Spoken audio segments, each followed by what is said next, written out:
Hello, my name is asgreaso, and as some of you may know, I have been the editor for The Book Was Better for over a year now, and I've definitely enjoyed my time here. Unfortunately, I've been slowing down a lot thanks to my work life, which has been steadily eating up my time. Most days I come home and immediately pass out from exhaustion before I can even think about doing any work for the show. And while I don't want to step down, it's becoming increasingly clear that the time has come to take a step back.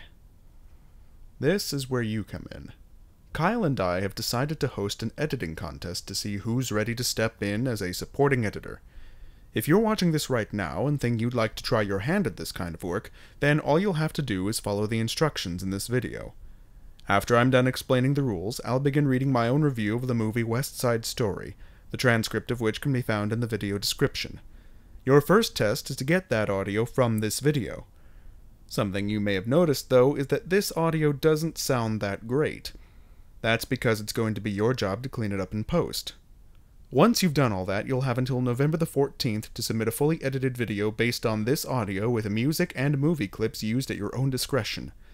The video must open with a title card featuring your name in Times New Roman bold italic font, centered on the screen with a very gentle zoom in, 100% zoom to 110% zoom. Kind of like what you're seeing on the screen right now. All video sources must be at least 480p with preference given to 1080p. Please send a Google Drive link for your finished product to asgreaso@outlook.com. That's asgreaso@outlook.com. The winners will be announced on November the 21st, with the winning entry being posted to the channel. Best of luck, and I can't wait to see what you guys do.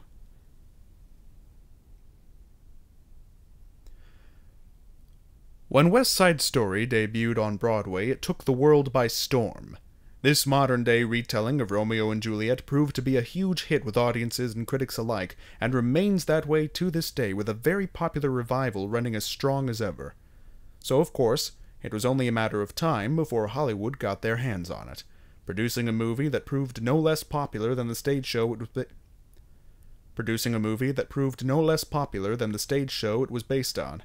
And while it hasn't aged as well as other films from that same era, due to some unusual casting choices, as well as the world falling unjustly out of love with a movie musical, it is still a very good movie with themes that are just as present and relevant today as they were then, and I'm happy to say that if you can't afford to see it live, this movie can actually serve as a suitable substitute.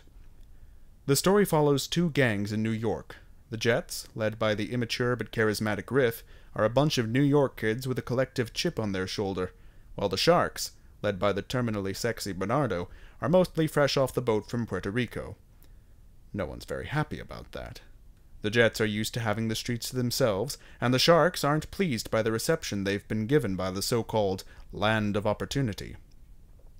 They're just trying to get by, but if any of them go outside, they've got a tail, sometimes two or three, none of whom seem all that friendly.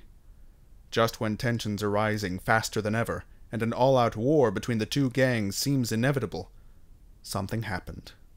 A Jet named Tony falls in love with Bernardo's sister, Maria. And this is where our story truly begins. While the Jets are mostly interchangeable, Russ Tamblyn gives a memorably snarky turn as their leader Riff, but it's George Chakiris who really steals the show as Bernardo. He has an air of confidence and authority, but stays just as snide as the Jets. He's very sensual with his lover Anita, played by Rita Moreno, and through their expertly written banter we get a feel for both of them as characters. This back and forth eventually builds into one of the catchiest, funniest, and most poignant songs you've ever heard. I Want to Be in America. The song contrasts the American dream against the harsh reality they've come to...